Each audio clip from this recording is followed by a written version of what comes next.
Kebanggaan. Nyonya Leona, terima kasih sudah mau membagi cerita tentang cucuku. Aku janji setelah ini aku tidak akan mempedulikan yang lain lagi selain kebahagiaan Elia. Cukup sekali aku melakukan kesalahan dengan meninggalkan Sandra di negara ini. Aku tidak akan mau mengulangi kesalahan yang sama. Ucap Clarissa sambil menyeka air matanya yang membasahi wajahnya. Sama-sama, Nyonya Clarissa. Aku tahu kau sebenarnya juga berada dalam posisi yang sulit waktu itu. Tapi jika itu terjadi padaku, maka aku akan memilih untuk mati bersama Sandra. Darah daging yang kubesarkan dengan kedua tanganku sendiri tidak akan pernah aku berikan pada orang lain, termasuk pada ayah kandungnya sendiri. Apalagi saat itu Tuan Karim tidak tahu kalau Sandra adalah putrinya. Kau mengambil keputusan tanpa memikirkan akibat buruk yang bisa saja terjadi pada putrimu. Padahal kau sudah tahu kalau saat itu Tuan Karim sudah menikah dan mempunyai anak. Wajar saja jika Elia merasa sangat kecewa padamu. Dia pasti beranggapan kalau kau lebih memilih harta dan status kebangsawananmu karena kau tetap meninggalkan ibunya di tangan orang yang kejam. Tandas Leona dengan begitu tegas. Clarissa tersentak. Jadi kau tahu kalau aku sebelumnya sudah pernah bertemu dengan istri dan anaknya Karim? Ya, aku tahu semua yang berhubungan dengan Elia. Meskipun dia hanya menantuku, tapi aku sudah menganggapnya seperti putri kandungku sendiri. Aku bahkan bisa mengetahui apa yang sedang dia rasakan tanpa harus dia mengadu terlebih dahulu. Greg diam menyimak pembicaraan kedua wanita ini. Sesekali dia melirik ke arah belakang ketika mendengar suara jeritan. Sudut bibirnya tertarik ke atas saat suara jeritan itu dibarengi dengan suara gedoran kaca. Maaf, itu suara siapa ya? Tanya Clarissa yang terusik dengan suara-suara bising di rumah ini. Mereka adalah tahanan kami. Kedua manusia itu adalah orang-orang yang ingin merusak rumah tangga Gabrieli dan Elia. Sebagai orang tua yang baik, kami tentu saja tidak akan membiarkan para lalat itu membuat onar. Jadi kami dengan sengaja menyekapnya di rumah ini. Jelas Greg dengan senyuman penuh maksud. Mungkin jika dari luar rumah suara teriakan Pulgi dan Kimi tidak terdengar. Lain halnya jika dari dalam.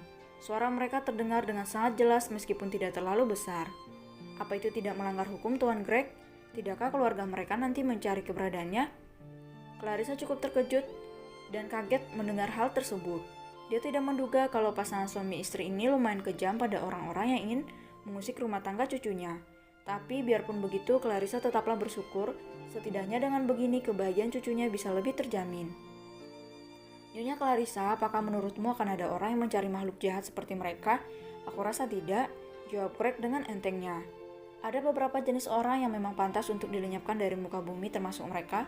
Kalaupun kami berdosa, kami tidak merasa keberatan, karena apa yang kami lakukan adalah demi kebahagiaan anak-anak kami. Leona melirik ke arah Hansen saat mendengar kode dari putranya. Hansen yang menyadari hal itu segera datang mendekat. Ada tugas apa, Nyonya? Masukkan asap bius ke ruangan kaca itu.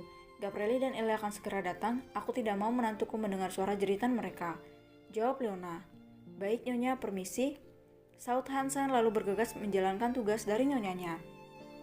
Tak lama setelah kepergian Hansen, Gabrieli datang bersama Elia. Wajah keduanya terlihat cerah, seakan baru saja menemukan sesuatu yang membahagiakan. Grandma, kau menangis ya? Tanya Elia sambil menelisik mata neneknya yang masih sembab. Iya sayang, Grandma baru saja menangis setelah mendengar cerita dari ibu mertuamu. Maaf ya, Grandma tidak bisa menjadi nenek yang baik untukmu, jawab Clarissa jujur. Elia terdiam, dia kemudian melihat ke arah ibu mertuanya. Ibu Leona, apa yang sudah Ibu Leona ceritakan pada Grandma? Apakah itu tentang kisah hidupku yang menyedihkan? Sebagian iya dan sebagiannya lagi tidak, jawab Leona kemudian menepuk sofa di sebelahnya. Duduklah, biarkan ibu menjelaskannya padamu. Sebelum duduk, Elia terlebih dahulu melihat ke arah suaminya. Dia baru pergi ke samping ibu mertuanya setelah suaminya memberi izin. Elia, grandmamu berhak tahu tentang masa lalumu, bukan untuk membuka lama, tapi ibu hanya ingin beliau lebih mengerti tentang perasaanmu. Jadi kau jangan salah paham ya. Ibu dan Grandma Clarissa sangat menyayangimu. Kami hanya ingin yang terbaik untukmu dan juga rumah tanggamu bersama Gabrieli. Ucap Leona sembari membelai rambut panjang menantunya. Ibu Leona, aku tidak salah paham pada kalian. Aku hanya tidak ingin kenangan kelam itu kembali diungkit. Biarlah itu menjadi memori di hidupku. Sekarang aku sudah bahagia. Saut Elia sambil tersenyum hangat pada semua orang. Oh iya Ibu Leona, aku ingin mengabarkan sesuatu yang penting pada kalian semua. Aku sudah mengambil keputusan kalau aku akan memaafkan kesalahan Dr. Jackson. Aku ingin memberinya kesempatan untuk memperbaiki diri. Greg dan Leona terbelalak kaget. Mereka tidak menyangka kalau keputusan inilah yang akan diambil oleh menantu mereka. Elia, kau yakin dengan keputusanmu? Tanya Leona. Iya Ibu Leona, aku tidak mau menjadi orang jahat seperti Dr. Jackson. Aku ikhlas memaafkan semua perbuatannya dan aku ingin dia mendapatkan kesempatan kedua. Kak El bilang, orang keji sekalipun berhak mendapatkan pengampunan. Dan aku rasa Dr. Jackson juga berhak untuk mendapatkannya. Ibu Leona mau kan untuk melepaskannya? Ayah Greg, ayah mau kan memaafkan Dr. Jackson? Elia bergantian menatap ayah dan ibu mertuanya. Lama tak mendapat jawaban, dia akhirnya melihat ke arah suaminya untuk meminta bantuan. Gabrieli yang tanggap pun segera membantu memberi penjelasan. Dia tahu kalau orang tuanya sedikit tak setuju dengan keputusan istrinya. Ayah, ibu, meski Elia sudah memaafkan bajingan itu, dia ingin agar Jackson tetap berada di rumah ini agar kita semua bisa terus memantau perubahannya. Aku tahu kalian ingin menolak, tapi ini sudah menjadi keputusan Elia. Dia tidak ingin menyimpan dendam, jelas Gabrieli.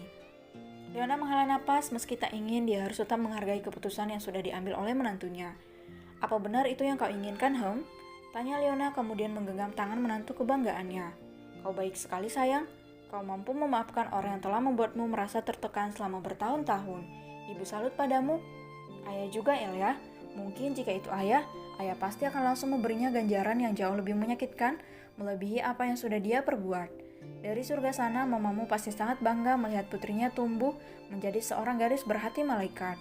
Ibu Greg ikut merasa bangga. Clarissa berkaca-kaca dan tanpa sadar berlari masuk ke pelukan cucunya.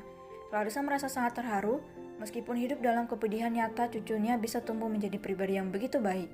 Cucunya bahkan mau memaafkan begitu saja kesalahan orang yang telah membuatnya menderita. Grandma jangan menangis, nanti makeup Grandma luntur, keriputnya jadi kelihatan nanti. Celutuk Elia mengundang gelak tawa semua orang. Sekali lagi dia berhasil merusak suasana haru yang sedang terjadi. Gabrieli yang gemas dengan sangat tidak sabar menunggu gilirannya untuk memeluk Elia. Tangannya sudah sangat gatal ingin mendorong Grandma Clarissa agar segera melepas pelukannya. Sabar Gabrieli, ejek Leona sambil menggelengkan kepala. Tidak bisa Bu, aku harus segera mengamankan Elia sebelum ayah ikut memeluknya. Aku tidak ingin berbagi wanitaku dengan pria lain, sindir Gabrieli sambil melirik sinis ke arah ayahnya. Greg terperangah, kau kurang ajar. Memang apa salahnya kalau ayah memeluk putri ayah sendiri? Kesal Greg tak terima. Pokoknya aku tidak mau tahu. Ayah tidak aku izinkan memeluk istriku, apapun alasannya. Sangga Gabrieli kemudian segera menarik Elia ke dalam pelukannya, begitu terbebas dari pelukan Grandma Clarissa. Leona hanya bisa menghela napas melihat perseteruan ayah dan anak ini. Sudah bukan rahasia lagi kalau suami dan anaknya akan selalu memperebutkan Elia. Dia kemudian melirik arah Nyonya Clarissa, tersenyum ketika wanita bangsawan itu memperhatikan dengan seksama perdebatan yang sedang terjadi antara Greg dan Gabrieli.